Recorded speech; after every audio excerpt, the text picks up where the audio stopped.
Las mujeres estamos acostumbradas a desoír nuestra voz interior. La voz dominante, hombre blanco occidental, se ha convertido en la voz de todos, anulando sin remedio la visión femenina del mundo. Trabajar en la conexión con tu voz interior te libera de los tentáculos de todo lo que la sociedad opina y requiere, dejando espacio para que tu potencial se desarrolle. María Fornet es psicóloga, escritora y feminista. Como divulgadora ha escrito Feminismo terapéutico, que en Urano lanzamos en edición bolsillo este mes de junio, después de haberse agotado la edición anterior. Hola María, bienvenida al podcast de Urano. ¿Cómo estás? Hola Marta, pues muy feliz de estar aquí contigo. Muchas gracias por invitarme. Muchas gracias a ti por aceptar esta entrevista. Feminismo y psicología parecen dos conceptos que siempre han ido de la mano. ¿Por qué crees que el feminismo puede ser terapéutico? Bueno, pues la idea de feminismo terapéutico, yo te diría que surge, yo me licencié en psicología hace ya bastantes años, ¿no? Tengo ya mis añitos, y cuando yo me licencié en No psicología tantos, empiezo a darme no cuenta, tantos. bueno, algunos, empiezo a darme cuenta, ¿no? De que algo falta, de que la visión que yo he aprendido en la carrera, en muchas ocasiones es patologizante de la experiencia femenina, ¿no? Empiezo a darme cuenta de que hay una colección de síntomas, una colección de etiquetas que no son explicativos, es decir, que acarrean un peso que no siempre se corresponde y no hace justicia a la experiencia femenina. Y ahí empiezo yo a darle vueltas un poco al asunto, pero de una manera así un poco abstracta en principio. Luego me mudo a Londres y cuando yo empiezo a trabajar en Londres con grupos de mujeres, empiezo a darme cuenta de que precisamente gracias a la diversidad que me ofrece el trabajar en Londres, ¿no? O sea, yo tengo, por suerte, durante todos los años que trabajo en Londres, pues estoy expuesta a una gran diversidad de culturas. Y ahí empiezo a darme cuenta de que hay un hilo común entre todas estas mujeres, algo que en España pues igual no había descubierto porque, bueno, pues porque España es un país naturalmente menos Más multicultural, uniforme, digamos. sí, claro. Claro, es más homogéneo, esa es la realidad. Y ahí empiezo a darme cuenta de que yo estoy sentada en la misma mesa, pues dirigiendo un grupo, ¿no? Hay una mujer de Irán, otra de Canadá, otra de China, otra de Japón, otra de Italia, otra de Perú, y sin embargo hay una experiencia común compartida, ¿no? Y ahí es donde empiezo a darme cuenta de que hay cosas, de que hay síntomas, el síntoma es una palabra quizá muy clínica que no va con mi manera de hablar, ¿no? Pero hay sufrimientos, hay miedos, hay ambiciones, hay sueños que compartimos las mujeres y eso tiene un sentido porque es algo que pertenece al contexto, que no está dentro, ¿no? Digamos, es algo que aprendemos a través de la socialización de género. Y ahí me doy cuenta de que cuando empezamos a hablar de feminismo, cuando empezamos a hablar de liberaciones femeninas, cuando empezamos a hablar de género, se produce pues un fenómeno dentro de estas reuniones que hacíamos al principio, pues muy liberador. Empiezas a darte cuenta de que hay determinados dolores que tú creías que estaban dentro y cuando empiezas a verlo en todas las mujeres que tienes a tu alrededor te das cuenta de que no estaba dentro, de que estaba afuera, ¿no? De que lo hemos embebido de algún modo del Ajá. contexto. Y ahí empieza esta idea de feminismo terapéutico que voy desarrollando a lo largo de los años y que me decido escribir en 2017 y en 2018 publico con Urano. Sí, pues muy bien. Mucha gente cree que ser feminista o no es una cuestión de ideología. ¿Tú qué opinas? ¿Crees que todas las mujeres tenemos que ser feministas o que esto depende de tu educación o de tu tendencia política o algo así? Bueno, la verdad es que es una pregunta muy interesante esta, Marta, porque la realidad es que hoy en día pues nos enfrentamos a muchos partidos políticos que cogen esta idea del feminismo, ¿verdad? Y la Sí. ponen en su pancarta allí como pueden y en algunos casos te das cuenta de que la han pegado así de cualquier manera y luego otros partidos que lo pisotean, es decir, el feminismo por supuesto que tiene que ver con la política. El feminismo es una teoría, una teoría de la política, de la filosofía política, con 3 siglos de vindicaciones a las espaldas. Es decir, por supuesto que tiene que ver con la política. Lo que no tiene que ver es con el partidismo tanto. Es decir, lo que no tiene tanto que ver es con un partido político o con otro que, como te digo, pues lo van cogiendo en función de lo que les conviene, ¿no? Sí. Creo que además este es uno de los grandes motivos por los que muchas mujeres les echa para atrás la idea del feminismo, ¿no? Porque tú hablas de feminismo y dices, bueno, pero yo no soy de tal, yo no soy de izquierda, Claro. yo no soy de Te derecha, yo no identificas soy de este... con ciertos personajes políticos o Exacto. con ciertas tendencias, sí. Exacto. Entonces, pues sienten esta incomodidad de yo no quiero ser subsumida dentro de un grupo con el cual no estoy de acuerdo en todo, ¿verdad? Y ahí Sí. tenemos esta idea de no querer ver reducida nuestra complejidad a la unicidad de un grupo con el que puede que nos sintamos a gusto y puede que no, ¿no? Yo creo que este es un debate muy interesante, pero siempre tenemos que intentar volver un poco a lo básico, ¿no? Al final, el feminismo por lo que lucha es por la igualdad, ¿no? Por la igualdad de los hombres y las mujeres y la igualdad simbólica también, ¿no? Que es algo que todavía no hemos conseguido, por más que haya quien se empeñe en decir que ya hemos avanzado mucho, ¿no? Sí. Y esto nos interesa a todos, o sea, yo te diría que nos interesa a hombres y a mujeres porque es de justicia, ¿no? Pero sobre todo nos interesa a las mujeres, quieras llamarte feminista o no quieras llamarte feminista.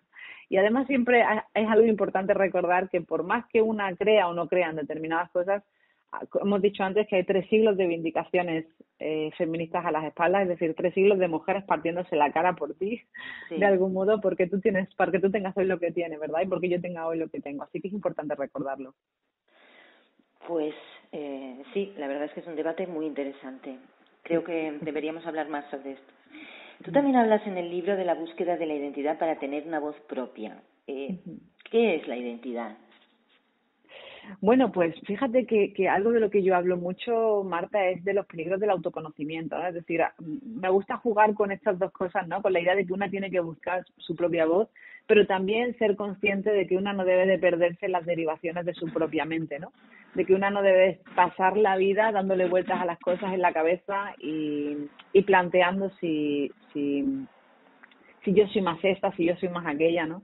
El debate de la identidad es un debate muy interesante. El buscar la voz propia, yo creo que es un tema interesante para las mujeres porque se nos ha negado de siempre, ¿no? Es decir, nosotras hemos vivido la vida cuidando del otro, siempre cuidando de un tercero.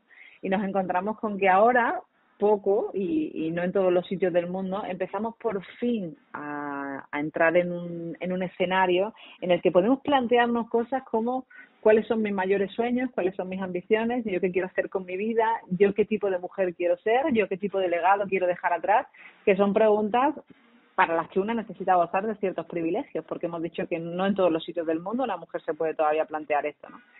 Y yo siempre digo que si puedes, debes hacerlo. Es decir, es un poco el si puedes hacerlo, te lo debes a ti misma y porque no todo el mundo puede plantearse, oye, ¿yo qué quiero hacer con mi vida? ¿Yo quién quiero ser? ¿No? Claro. A mí qué cosas me importan, a mí qué me hace feliz. Y es una búsqueda bonita, una búsqueda desde el privilegio, como hemos dicho.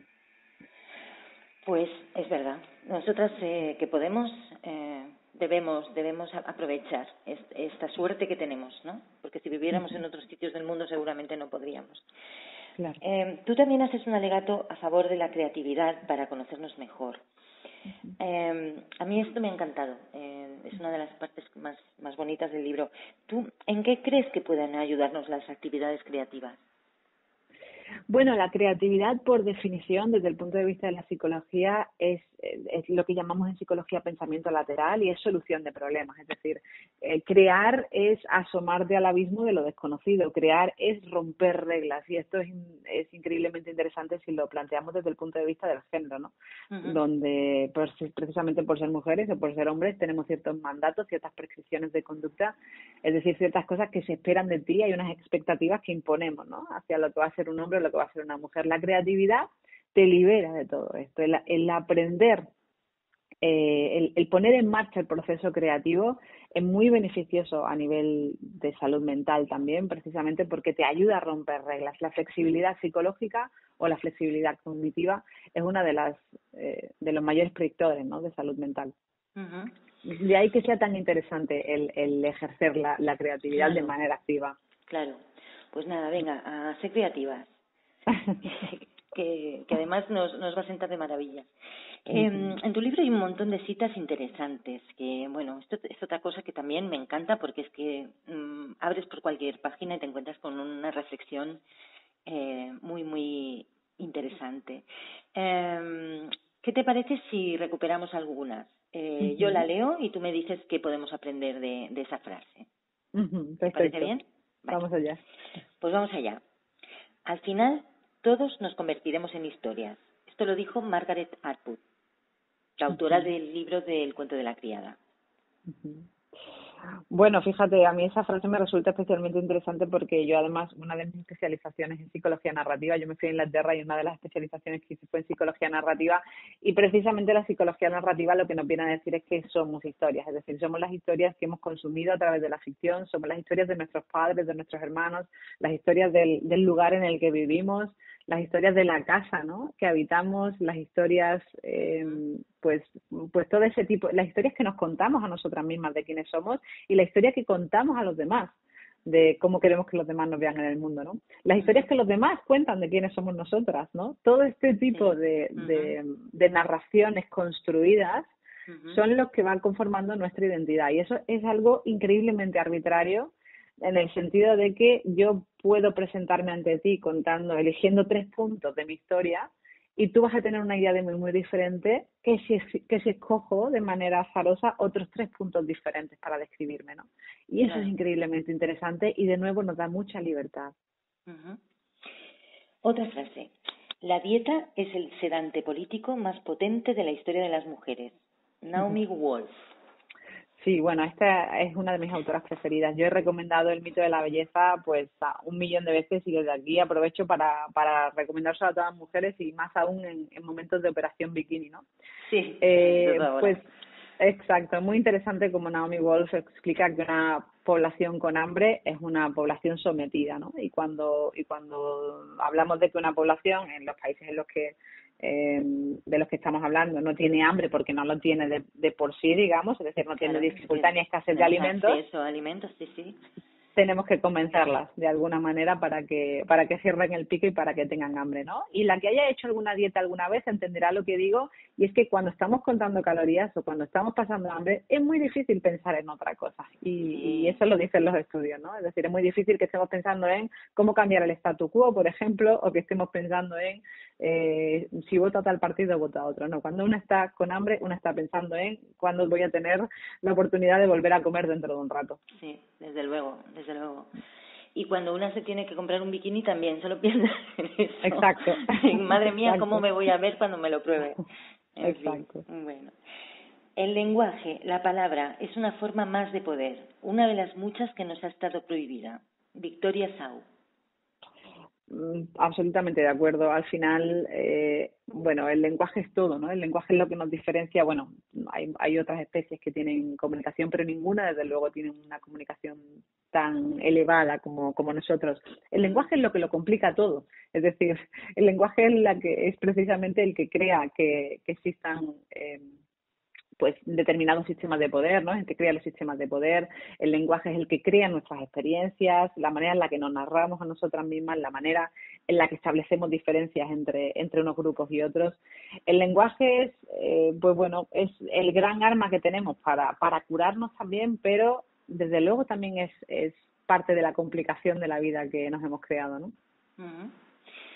Pues bueno, he elegido estas 3 frases porque me parecían súper interesantes y bueno, pero el libro contiene muchísimas más que dan mucho que pensar.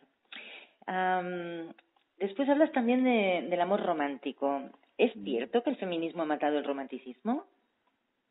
Bueno, el feminismo desde luego mira con ojo muy crítico al romanticismo más clásico, porque el romanticismo más clásico es increíblemente machista, ¿no? Esa es la realidad, es decir, la galantería más clásica, ¿no? Pues obviamente es machista, es decir, tenemos que ser capaces de mirar con ojos críticos. La ternura no es machista, es decir, tenemos que empezar a entender y a deconstruir qué es el amor romántico, todos estos cuentos de hadas que hemos visto desde pequeña, ¿verdad?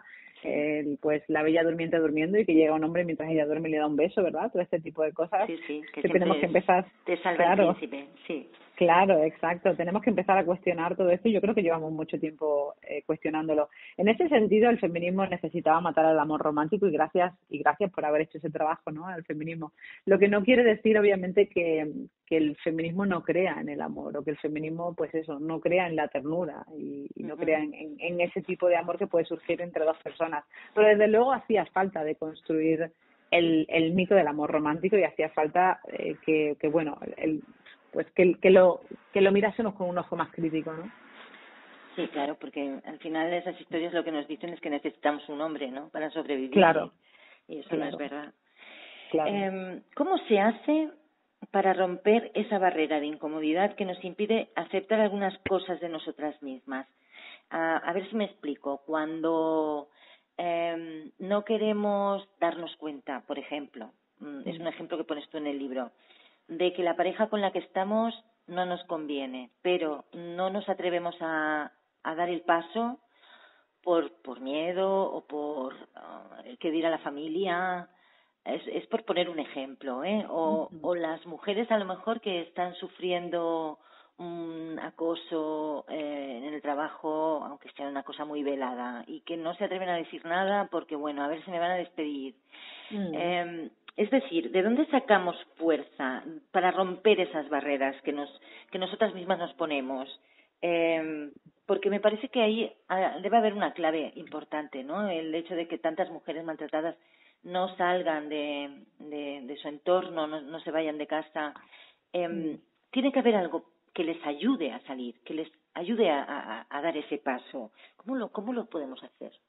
Bueno, yo lo primero que diría es que es lógico tener miedo, ¿no? Y a cualquier mujer que nos pueda estar escuchando ahora mismo y a la que le haya resonado lo que acabas de decir, Marta, yo lo primero que le diría es que es lógico tener miedo. Es absolutamente normal tener miedo y no hay nada que no funcione dentro de ella. Es decir, es absolutamente normal sentirse así y más cuando recibimos muchos mensajes, por más que creamos, ¿no? De mujeres a las que luego no creen, ¿verdad? O mujeres que se atreven a hablar y no reciben el apoyo que deberían. Es normal que tengamos ese miedo. Pero la realidad es que hay ayuda allá afuera, ¿no? Yo lo que diría es que si alguien se encuentra en una situación de este tipo, que entienda que es normal convivir con este tipo de contradicciones mentales, de algún modo, que una puede estar pensando, oye, pero quiero irme, pero en realidad no quiero irme, o que se sienta culpable al plantear irse, o que incluso esté recibiendo acoso dentro del trabajo y que se sienta culpable por el acoso que está sufriendo. Es normal sentirse así y nos sentimos así porque hemos sido socializadas para asumir determinadas cosas que en realidad no nos pertenecen, ¿no?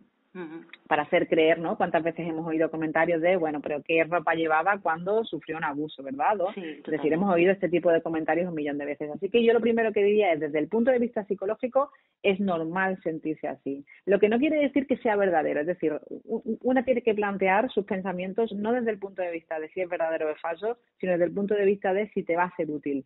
Es Uh-huh. decir, cómo de útil te es agarrarte demasiado a este pensamiento. Es normal que pienses así, pero esta es la vida que tú quieres tener, muy probablemente no, ¿no? Es lógico sentir miedo, pero hay ayuda allá afuera, ¿no? Hay Sí. asociaciones, hay otras Uh-huh. mujeres y es muy importante dar el paso. Sí, sí, sí. Mira, hay una parte del libro en el que habla sobre cómo ejercer la libertad, ¿no? Uh-huh. Que a veces nos resulta tan difícil porque no tenemos costumbre. Mira, Sí. Ada Colau, a quien conozco, que es la alcaldesa de Barcelona, yo la conozco porque habíamos trabajado alguna vez, cuando ella volvió de Italia, ella hacía de traductora, y bueno, tenemos una buena relación. Y yo, cuando ella fue madre, yo le dije, bueno, vas a poder conciliar siendo alcaldesa Uh-huh. y teniendo un bebé. Y ella me dijo, la conciliación no se pide, se ejerce. Mm. Esa fue la primera vez que alguien me dijo una frase así y la verdad es que me impactó, ¿no? Es Sí. verdad, no tienes que pedir permiso, esto es así, tú tienes que estar donde tienes que estar y bueno, si a alguien le molesta, pues es su problema, ¿no? Uh-huh. Tú dices que la libertad se ejerce igual que ella me dijo ese día. ¿Puedes darnos algunos ejemplos de cómo podemos ejercer nuestra libertad en el día a día?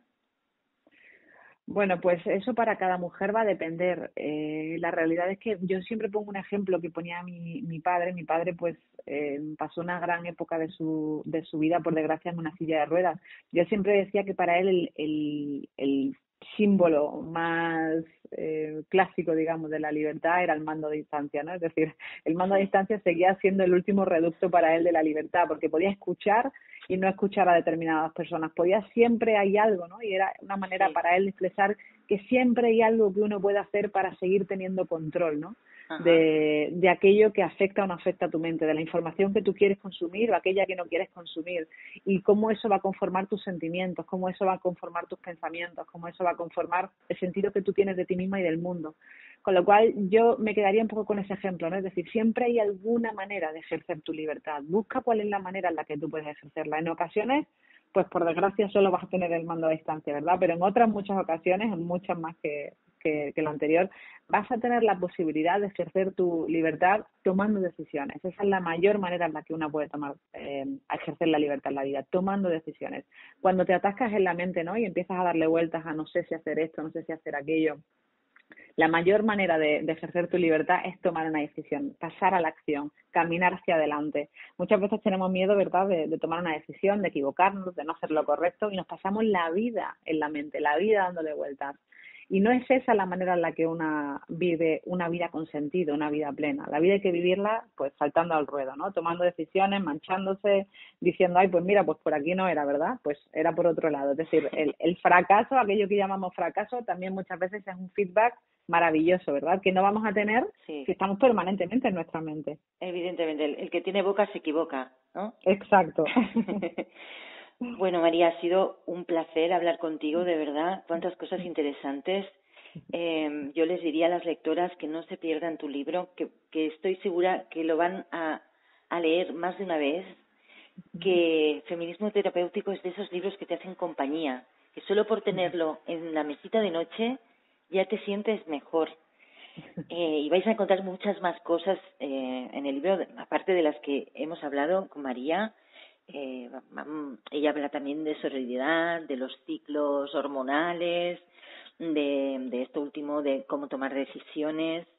No os podéis perder este libro, de verdad, os lo recomiendo de todo corazón, porque es un libro que os va a consolar y que os va a dar mucha fuerza para seguir adelante. Muchas gracias, María. Espero que podamos hablar pronto. Muchísimas gracias, Marta. Gracias. Un abrazo.